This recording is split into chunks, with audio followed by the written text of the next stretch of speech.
What's up? It is 2 p.m. on a Wednesday afternoon. Thanks for tuning in to Cannabis Legalization News, where we explain marijuana laws so you can change them. Today, we are joined by a stoner legend, Tommy Chong. We're going to be speaking to him in a few minutes, but first, let's get into a little bit of cannabis legalization news. So, Miggy and Tom, what's going on? Pretty stoked to have Tommy Chong be joining us here in a bit, but we figured we can come in and do some of the news of the week, and then maybe have him come in a few more minutes, and then he can give us his spin on what he thinks is pretty big in the news. So there's more of these stories going on, man. We've been covering these. Now it's the Colorado Legislature proposes 15% THC cap for cannabis products, but it is up for debate. And so that's Colorado State Rep Yardia Carvalho. Oh, no. Who hurt these people? I'm going to have to go take Spanish class. Is not sure how to draft the version of her cannabis regulatory bill leaked ahead of the 2021 session, but she's eager to debate that take shape. Among the legislative proposals is one that's perked the ears of many in the industry, a 15% cap. Why? Because this 15% cap is to protect the children's brains from the regulated market of cannabis, which again, why aren't we limiting beer then to protect the children's brains from underage drinking? Right? What? Oh, that's right. We just card them, and then we don't sell it to them. Yeah. Yeah, I mean, you're just admitting, right, or not admitting, but you're saying the illegal market doesn't work, and that's bullshit, because It has worked for now almost 9 years in Washington State. It's just ridiculous. Like, what's going on here? We're like, what is this save the children bullshit about? Like, oh man, dude, this is why you have to smoke a lot of weed.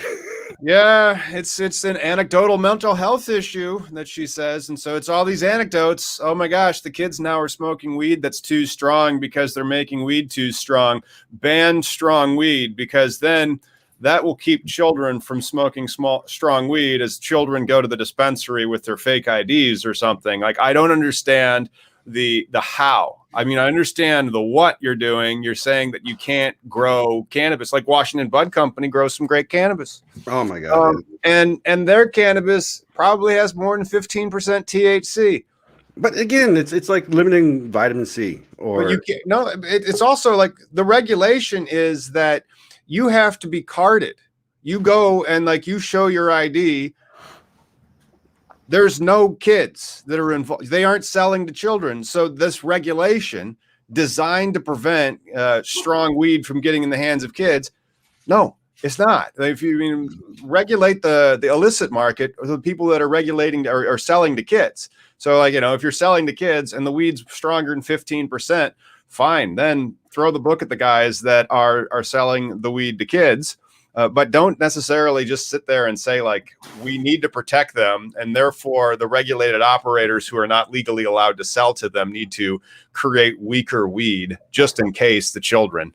Well, again, you're saying a regulated market doesn't work. Like that's just you're saying laws don't work. Like, it's bullshit. Like, it's just more fear mongering, more of that scare tactic bullshit of cancel culture versus save the children. These are all just bullshit lingo that people use to stir emotions and for what? Against the plant, and who you're saving for. Why? That's right. The big thing. Why? Where show us the actual evidence of actually your society being worse off, whereas I think Colorado just pulled in $1 billion. Well, that's the other stuff that's being reported, and this comes out of NPR. NPR is reporting on March 16th the data on legalizing weed, and so as a result of many other new jurisdictions legalizing weed, NPR dug into, well, what's the so what of the issue after you legalize weed? First, legalization does not seem to substantially affect crime rates. Some people say it's going to make crime go down. Other people that are trying to keep it illegal say crime will go up. Turns out neither are true. It doesn't make violent crime go down. It doesn't make violent crime go up. So it's kind of like a push. If it's nothing, that kind of tie goes to the runner, right? Legalization. Oh, go ahead, Miggy. I was just saying the key word there is violent, right? So violent crime doesn't go up or down because shit happens. But at the other time, actual bullshit non-crime like weed charges and arrests have gone to zero. Like that's the benefit that helped. Again, the enforcement can focus on like real bad people and Right. The actual violent crimes. They can focus on the real crimes, and then have more funding because of it now. And they continue to report, legalization seems to have little or no effect on traffic accidents and fatalities. So all those hazards on the street, and oh my gosh, we need a new DUI system to be able to tell whether or not you're so stoned that you're a danger behind the wheel. Evidently, it turns out that economists Benjamin Hansen, Keaton Miller, and Carolyn Weber found evidence suggesting it had no effect on trends in traffic fatalities in both Colorado and Washington State, which are the two jurisdictions that we have the longest amount of evidence for. Like, it's Washington State 2015. Is that when they started recreational adult use sales?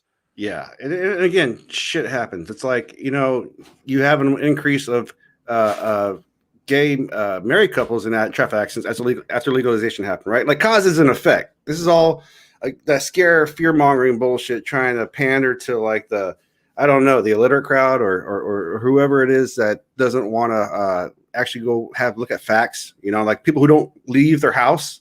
Well, nobody's allowed to leave their house anymore because of the coronavirus, but things are changing. I hear that you're getting vaccinated now. Oh yeah, I'm gonna get my shot on the end of this month, and then funny thing is, my second shot's gonna be on 420. Like the universe just likes to fuck with me. Like that's. I like how you are going to be immune from the coronavirus just in time to pass joints on 420. I'm telling you, dude. Like and so like when you are passing a joint on 420, I would absolutely have your card that says you've been vaccinated twice and be like, no, it's okay, it's okay. See. Yeah. I still wouldn't be sharing for a while though. I'm not. You can hear my doggy, can't you? Yeah, is that your dog drinking some? Oh, she's thirsty. That's great. Well, when we have Chong on, I'm sure he's going to want to see the dog. But you know what else legalization has not done, which is interesting. Everybody says it's going to crash the price, but legalization has barely affected the price of marijuana. So many people thought that marijuana would come down, but let's take California, which is kind of like an OG of the of the legal marijuana industry, going back to the mid 90s with their medical marijuana programs. The price of marijuana actually increased after legalization before leveling off at about $260 an ounce. Before legalization, it cost about $250 an ounce. So even in California, weed is still expensive.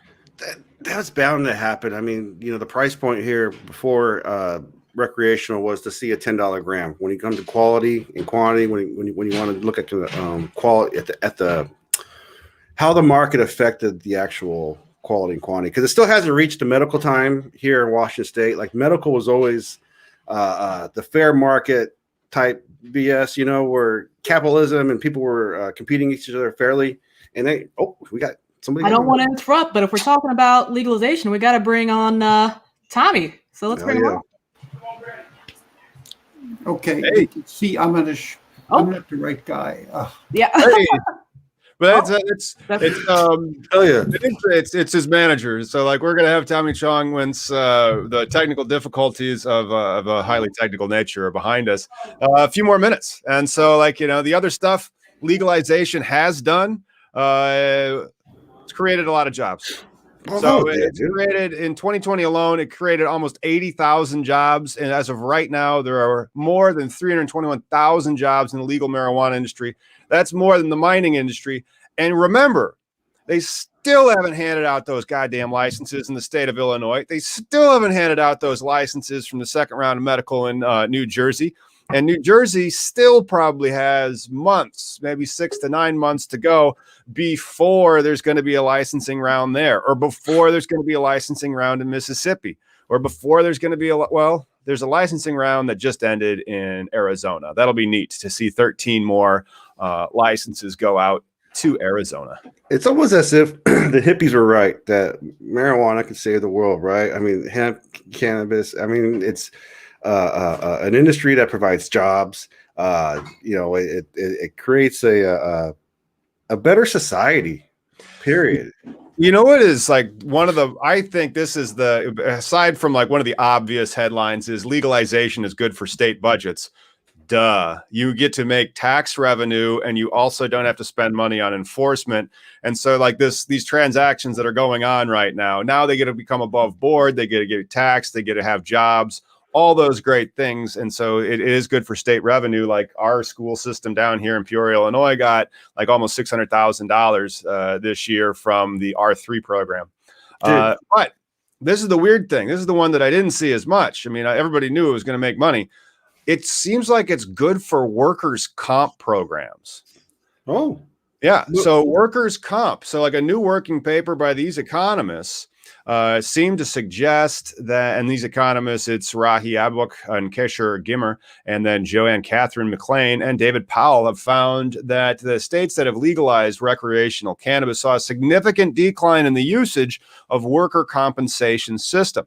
They estimate that the number of workers aged 40 to 62 who received workers' comp fell by 20% after legalization. Evidence suggests that the reason for the decline is that marijuana, cannabis, also known as, provides an additional form of pain management therapy that reduces the use of opioids, which are highly addictive and can be much more debilitating. So take that.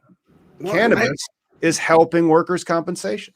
I also wonder too, though, a lot of times when, you know, the way I survived in the workforce and when I was in the Navy and all the other stuff I've done, you get hurt, you can't file for anything. You don't, the testing is going to happen right away. So as soon as you get hurt, you're like, all right, I'm going to be taking a week off here. Don't mind the blood. And you know what I mean? Like, that's another factor, because when you have legalization, you're going to have more users and people are more casual about it. And that's an unfortunate thing, because the laws haven't gotten there, right? Like I still just did taxes, and, in this question still, did you get arrested for any drug, crimes? Now you don't qualify for a lot of things. Like, what kind of shit is that as an American? I mean, this is what we're here for. I know. And, it's times like this that I'm glad that it's 420 somewhere. That's right.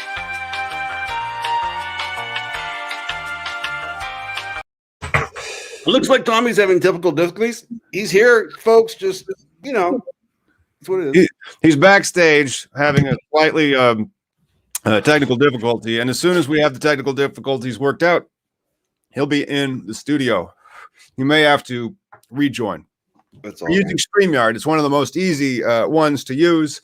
Sometimes, though, like when you're trying to use it like on a mobile phone, you have to hit like the agree and stuff. And so we have a couple more articles from this week in cannabis legalization news as we're working on getting Tommy Chong live with us.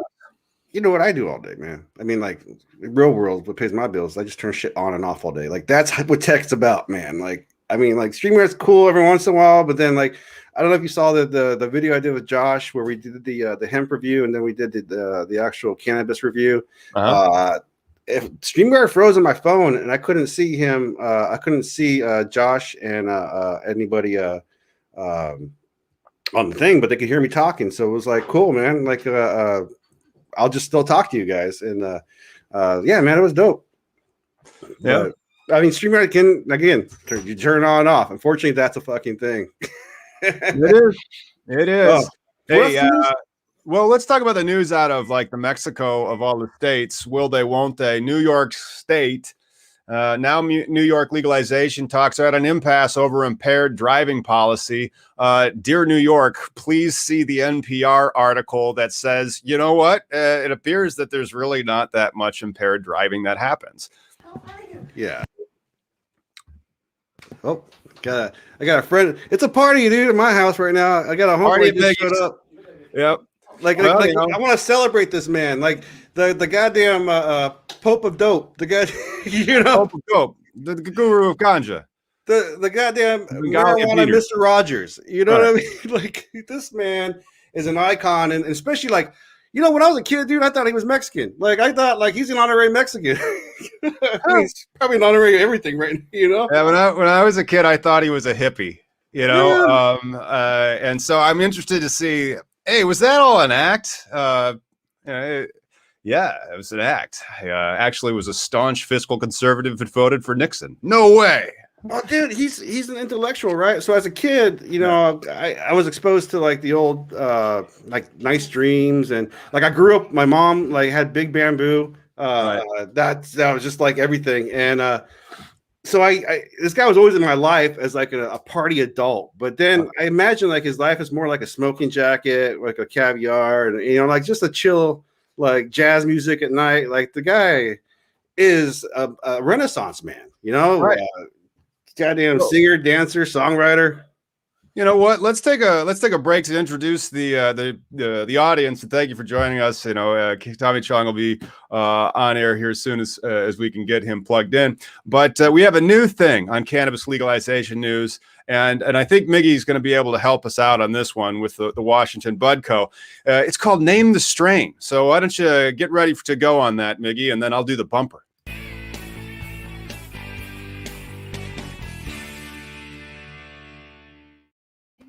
Welcome to Name That Strain. I'm now going to make sure that Miggy is going to get the solo layout treatment. So there you go. That is the strain, as you can see right there. Name that strain, everybody. Drop it in the comments if you think that you can totally see it and you know what that strain is. That's a kush of some sort, in my opinion. I don't know. It's got those cushy looking nuggets. Looks delicious. Oh, that is so tasty, dude. It is. All right. Well, stick around to the end of the show to hear what strain that name was. I don't know, but Miggy does. I know it feels pretty damn good. And it hasn't killed me. All right. Well, you check the comments. Let me know if you see the strain name in there. If somebody gets it right, we'll give them a shout out. Let's see. Oh, we got a lot of good guesses though. We got some Gorilla Girl, OG Kush, Acapulco Gold. Nope. Acapulco Gold. Gosh, I wonder if that was the first strain that Tommy Chong ever smoked. Alaska Thunderfuck, dude. So I had Alaska Thunderfuck in Alaska itself. Like that was like the most meta moment I ever had, like with weed. But it's not that though. What about this though? Coming out of New York with a bullet. The optimism has been echoed by all parties in recent days as legislatures prepare to bring a legalization proposal to the floor. Stuart Cousins said on a call with reporters they are extremely close to an agreement despite the remaining sticking points. What do you think? Do you think that New York is going to legalize marijuana this spring before their legislative session expires? I think, man, New York's got a lot of issues, dude. Like, New York's got to first get Cuomo out. I mean, this man is not helping their cause. Like, if it does legalization help or happens, it's because he's trying to cover his ass and divert the conversation. Yeah, nope, not it. Bubblicious, nope, that Bubba. Nandu, here, let's get a part two. All right, name that strain. Looks delicious. It's so good. Yeah. It's got a fruity aroma. And one of the things that if you want to play Name That Strain with the strain of yours, go on over to cannabislegalizationnews.com and give us one of your nug shots. Spicy tart is a terpene essence, just FYI. Spicy tart is the terpene essence. Sounds like there might be some bit of caryophyllene in that if it's going to be a little spicy and tart. I'm telling you, brother, it's yummy. Oh my God. This is so funny to watch. So like from our perspective, like we see like everybody below that, staging. So I'm like a little kid at Christmas. You're like usually like as soon as it pops, you're like, oh my God, when it happens, like I'm just waiting. Right. Like yep. And then Tommy will come in and we'll see it'll say Tommy Chong, device not connected. And Lauren's on the phone. But let's continue on New York. Yes. New York news. Schumer weighs in on New York legal marijuana talks, applauding legislature and snubbing Cuomo. This is out of today, 7 hours ago, March 17th, 2021. Oh, you know what we haven't said yet? What's up? Happy St. Patrick's Day. Oh, yeah. Happy St. Patrick's Day. Happy St. Patrick's Day. It's an alcoholic holiday. It is. It's the Irish, and any holiday in America essentially becomes an alcoholic holiday. I've noticed. Like Cinco de Mayo, what do you do? Well, I guess I'll replace what I was drinking with Corona or margaritas. What do you do on St. Patrick's Day? Replace the Coronas and margaritas with Guinness and Irish whiskey. Even Christmas though, like Christmas is rum and eggnog. Eggnog, yeah. I mean, you can think of like every American holiday has alcohol around it, like wine on Thanksgiving. Beer at baseball games. or mead, like during wintertime type stuff, you know, like that. Like legalization is not over until when cannabis is enjoying the same type of parity and applicability with your like there should be a Christmas special of weed. It should not just be a South Park episode, and that would be fantastic. And of course, the Christmas episode of weed probably would be kind of high in pinene, so it'd have a very piney smell, like because that's what it is in Christmas. Like as soon as you get to Christmas, everything smells like a pine tree, and as soon as you get to Easter, then you're going to have the fruity ones. Easter should have the fruit flavors, the Skittles, the Runts, the Florida Purples. Like when you take a good bud and put it in a grinder and it breaks up, and you get that smell. It's oh shit. Looks like Tommy's having issues and he's not gonna be able to join us today. Then, huh? We have to pre-record. Is that what we're gonna have to pre-record, which is just a bummer. Hey Lauren, why don't you come on and give us an update on the Tommy Chong status? Oh, she's on the phone. She's on the phone. When Lauren gets off the phone, we'll give you an update on the Tommy Chong status. There was a very tight window where he was not going to be able to come on until about 2:00. And then like if we don't come on by 2:09, all the Facebook channel feeds like yell at us.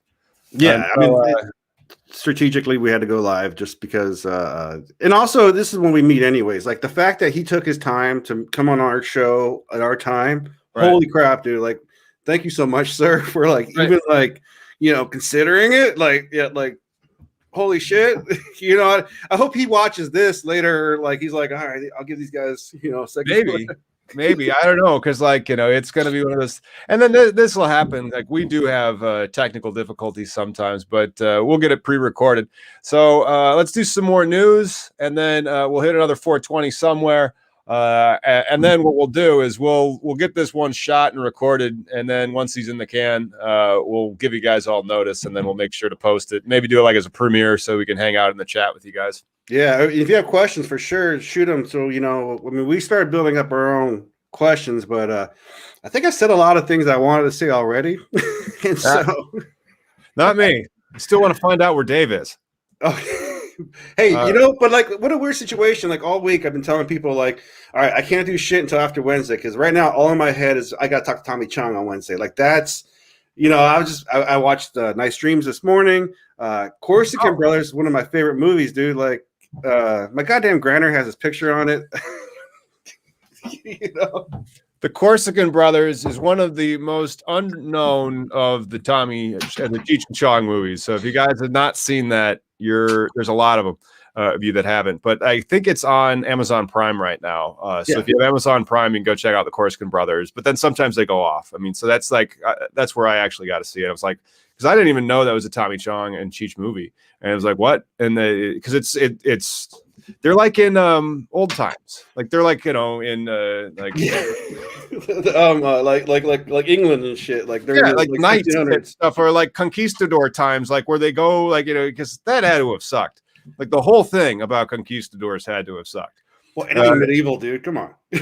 Well, I mean, you're taking medieval and Florida hot. I mean, like, I don't want to be in Florida swamp wearing like armor and stuff, And no showers. And no showers, and I'm wearing metal. You're going to be sweating. I mean, it's no wonder everybody died back then. It was just terrible time to be alive. Unlike now, where we got to see, it said Tommy Chong on it when he was trying to come in, but then we had a difficulty. Yeah. I mean, like I just we had that moment. I felt good, like he was there, and then it's like technical shit happens. Like, honestly, well, let's do some more news. Let's talk about what's going on. Let's play the tune of Name That Strain, the inaugural game of Name That Strain. So again, if you guys want to give us, if you want to play Name That Strain with your strains, please go to cannabislegalizationnews.com and give us pictures of your nuggets. Remember, only legal grows. I mean, that we like to only highlight the lawfully grown cannabis.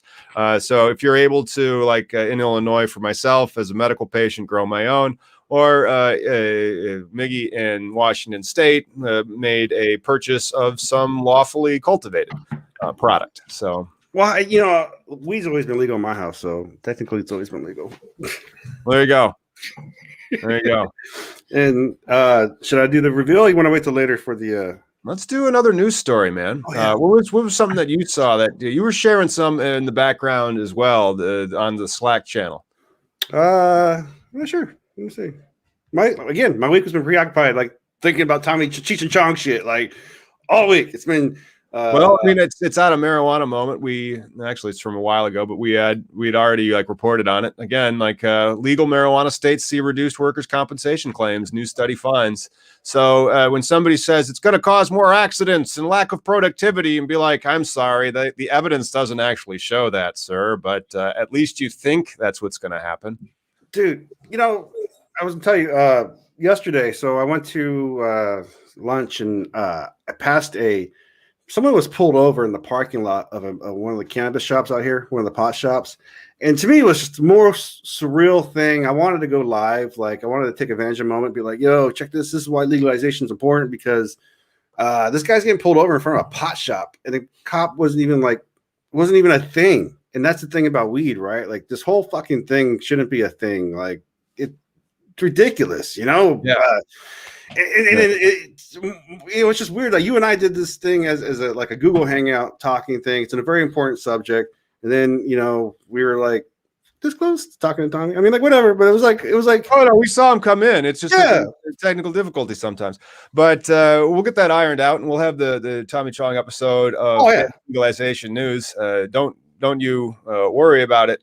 But yesterday I just did one on cannabis stocks. So like that's one of the things we could check in a bit. But like first, I want to let's push back against the crap that you see that politicians very often who happen to be Republican are proposing. This one says a majority of Florida voters back marijuana legalization and oppose THC limits, new poll finds. And so the marijuana reform group Florida for Care commissioned the poll, which found that 59% of Floridians back recreational legalization, and 58% want to expand access to medicinal cannabis, and 58% are opposed to restrictions on THC content in marijuana. You know what's wrong with those numbers? Well, the restrictions, what?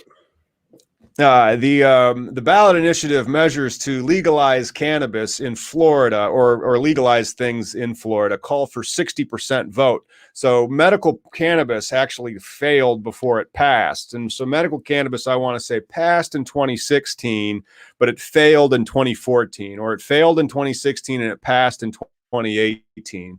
I'm not sure. I'd have to check my Florida laws again, but they had to get over the 60% threshold. And so right now, only 59% of Floridians want legal weed, so it wouldn't pass the ballot initiative threshold. And if 64% of Floridians wanted legal weed, then sure, great.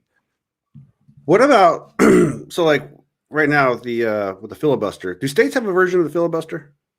Oh, they probably do. It wouldn't surprise me. I'm just, I just think that if the filibuster was to if they're finally ever to get rid of that, because this is why we don't have nice things, because, you have a majority that can pass some actual sound legislation to change the justice system, to make things correct. But I don't think that's going to happen so much if we don't get past this Mitch McConnell fucking, bump in the road. There's a lot of sound policy that's not going to happen, I don't think, because of that. So yeah, man. Because just Florida just is so Florida, though. I mean, it's like you're going to limit. You want to limit the THC, and again, why? What's your apocalypse? What's the why are people mad at this limiting of the THC is going everywhere now? It was in Colorado. They were introducing bills for it. Hey, can you check out the comments? Like so many people are playing that Name That Strain.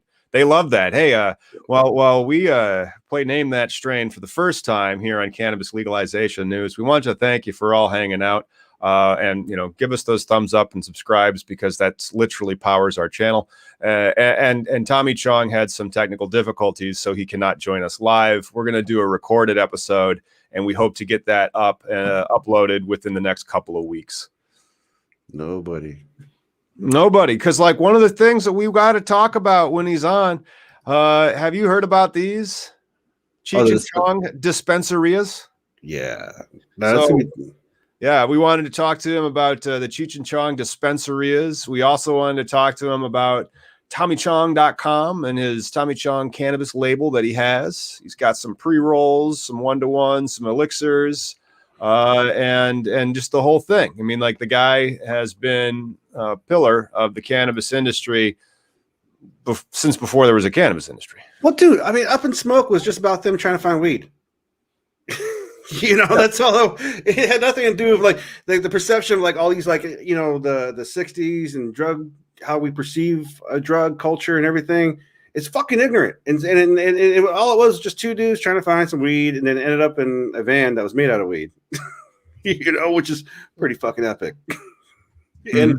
But like that's the thing is like I've said it before. There's nothing gangster. There's nothing thuggish about this plant. What makes it that is the goddamn laws and how media perceives us. Like we're not criminals. Like I should be able to drive in a freaking truckload of weed across state lines and you can have, like, think about it. You can have like a box of handles of vodka. You could have like 6 handles of vodka in a box. It's in your back seat, and people would be like, "What? Nothing." They wouldn't even bat an eye. They'd be like, "Wow, it's a lot of vodka. Thank you." That's what's wrong with society right now, and the fact that people only, when states get legal, then you have these huge consumers come out of the woodworks. That's what's wrong with America. We have all these nutters that are in charge of policy and say things like if they're authorities when they're full of shit. Like, the other thing when I was researching Tommy Chong this week is the guy's a family guy. Like the guy is the human being I'd want to be, right? And yet we had this douchebag of a president that was just like a cult leader and exemplified, and they had a fucking golden bullshit statue for this fucking cow. I mean, it's just this is why we don't have nice things and shit don't work sometimes. It's because you arrested Tommy Chong in 2003 for selling glass. I mean, that makes no sense. Why did they do that? Oh, because we got Tommy Chong. No, it's even worse than that. That wasn't even his company. It was his fucking kid's company. They threatened him and said, "We're going to take your kid and your fucking wife if you don't say it's yours." Like he knows he's a brand. The guy's meta brilliant, and that's why Operation Pipe Dreams swept him up back in 2003. He wasn't the only one. But it was some bongs just like that. Some U.S. attorney from Western Pennsylvania oversaw the case. The estimated cost of Operation Pipe Dream was over $12 million, included resources of 2,000 law enforcement officers. 55 companies that sold drug paraphernalia over the internet were subject to the investigation. Nice Dreams, Tommy Chong's company, was one of them. And that's why Tommy Chong went away. And he served 9 months in federal prison, paid a $20,000 fine, and a forfeiture of $103,514. This bong right here is made by Jerome Baker Studios. The guy behind it is Jason Stills. He was caught up in that raid, in the series of raids. They fucking took millions. Like the guy is such a skilled fucking artist that they took his life away and they took money. So when he got out of jail, yes, like what the fuck, right? Like the law enforcement found this guy, Tommy, people just paraphernalia. Like you don't go after like whiskey fucking barrel people or paper. Yeah, it would be like if a still was like it's illegal to have a still. Yeah. It's very bullshit, fucking wrong oriented. Again, it's back to the racial, and because it's all systemic, right? Like we're gonna find bad people. We need a reason to find it, and it's gonna be paraphernalia. But this gets back to it for the paraphernalia back in 2003 and their Operation Pipe Dream. And then this is the stigma used then, used now. I mean, so it was the prosecutor, the U.S. attorney for Western Pennsylvania, Mary McKean Houghton. She said in her arguments that Tommy Chong used his public image to promote this crime and marketed his products to children. Somebody got it. Somebody got what? Somebody guessed. Oh my gosh! Let's cut to let's just bring everybody back up to speed. We have been playing Name That Strain. Miggy, if you would be so kind as to help.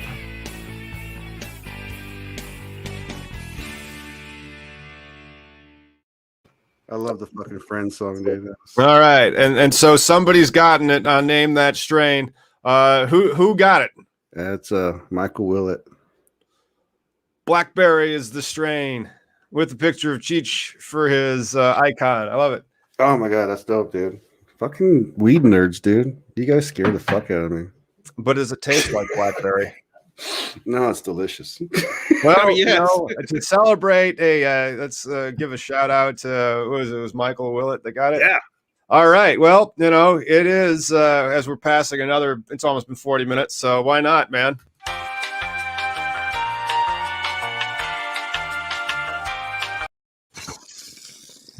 Yeah, we didn't get that on the air. That's fine. Oh, my back. Your back feels better. I can see better too. Fight my glaucoma. Yeah. Oh shit! Yeah, that's dope, man. Well, you know, that was going to be an interesting aspect of the interview that we're going to have to get into later. And then I wanted to also talk to him about his activism. It's just such a crazy thing. Like, just by doing those movies that he did in the 70s, and just by doing those albums, the comedy albums that he was doing in the 60s and 70s, like, that's activism. That's legal. Yeah. That's advocating for legalizing the plant, or at least like pointing out how stupid the drug laws are and making out of them. When I was watching Up in Smoke this morning, it kind of occurred to me. I was going to ask him, like, do you think because he portrayed the law enforcement as like Keystone Cops, like, do you think that's why they had a hard on for you? Like, you know, why they could have went after his son. Was the one that ran the company. His son's the one that was like, "Hey, Dad, I'm gonna use your name." I'd be like, "Yeah, dude, go ahead, work." You know, brilliant. Yeah, internet, glass, why not? And then, you know, I also wanted to ask him, where did you come up with the name Sergeant Stadenko? The word "dank" is in the middle of Stadenko's name. Was that intentional?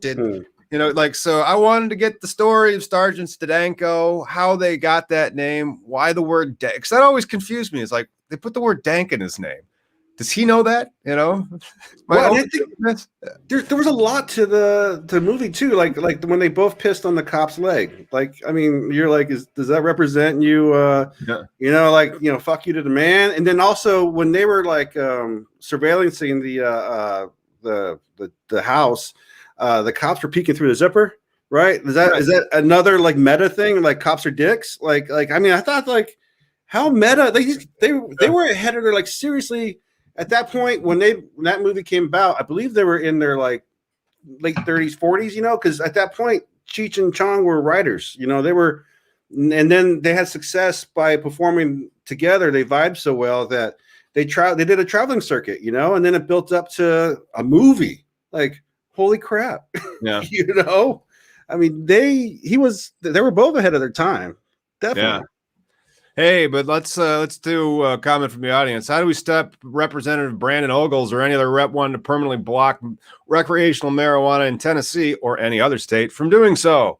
The thing is, when you have these elected officials that go off the reservation like that for whatever particular reason, you call them and you tell them that they're wrong and that they should reconsider their position and that we're going to have to vote for somebody else if you're not going to be able to support sensible policies regarding cannabis.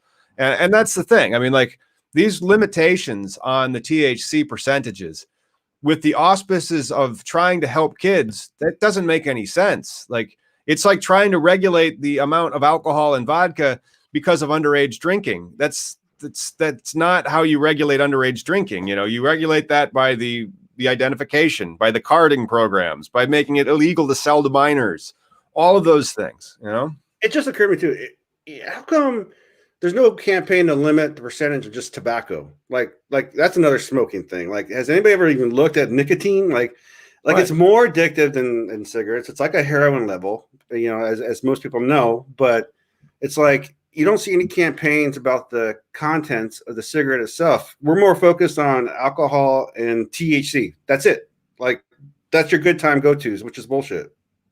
You know, it's not what civilized people don't do cannabis just because. I mean, well, actually, you have to get what you get. But then if you have options and you learn more about the plant, you you go for a certain specific thing, right? Like how the smell talks to you. Like when I had that Skittles stuff, and it smelled good, but when I smoked it, it was the most horrible freaking cannabis I ever had. And it's like, okay, something was horribly wrong here with this growing process. You know, or the cure, they could have fucked up the cure. They might have got the grow right. Maybe the flush was terrible. Maybe, I don't know. I mean, like usually if it smells good, they haven't, like the monoterpenes haven't completely volatilized. So they've done something, but you know. Yeah, there's so much still to learn. Like even as somebody who's been smoking over 20 years, you know, and that's the other thing I want to ask Tommy too. Like, what is it, Nice Dreams, where he has that grow on the side of the cliff? You know, I want to be like, does Tommy ever grow weed? Because he has Chong's Choice, but is there really Chong's Choice out there? What's that like? Because I'd imagine growing weed. Soil. Yeah, like growing weed is a fun, expensive, cumbersome, and like attention necessary hobby. And so, like trying to grow your own, like I don't have any plants going right now. It's kind of nice, you know. I don't have to worry about it. But of course, I want to get some more plants going. Don't get me wrong. Oops. Got to hook up my reverse osmosis machine first. I'm gonna try and do some. I actually got some real seeds this year, so I'm gonna try and give them some love. Yeah, we'll see how this works this year. I mean, I've done it before where other friends help start. You know, like I get clones and starter kits, and that's great to start with. But I'm trying from seed. Yep. We'll see how this goes, man. That's good, man. All right. Well, that's pretty much it for this episode of Cannabis Legalization News. Sorry that we had to reschedule Tommy Chong, live studios and all. Yeah, no, that's the one thing about being live, right? Like, I'm kind of glad, dude. Like all week, I've been wanting to throw up and cry at the same time. It's been really nerve-wracking, but it's awesome. Like, can't wait to do the pre-recorded one and get it out there. Yeah. Sorry, Cannon, man. You know, it's Wednesday. It's a beautiful day here in Seattle. I'm gonna go smoke some weed. It's been a good day. God. Yeah, for sure. Yeah, we're gonna pre-record the ep for Tommy Chong, and if you guys have any questions, DM Tom at Cannabis Industry Lawyer so we can ask your questions pre-recorded, and then we'll show it live on Wednesday. But yeah, thanks for tuning in, everyone. Make sure you like and subscribe to keep up with all cannabis legalization news. We'll see you on Sunday.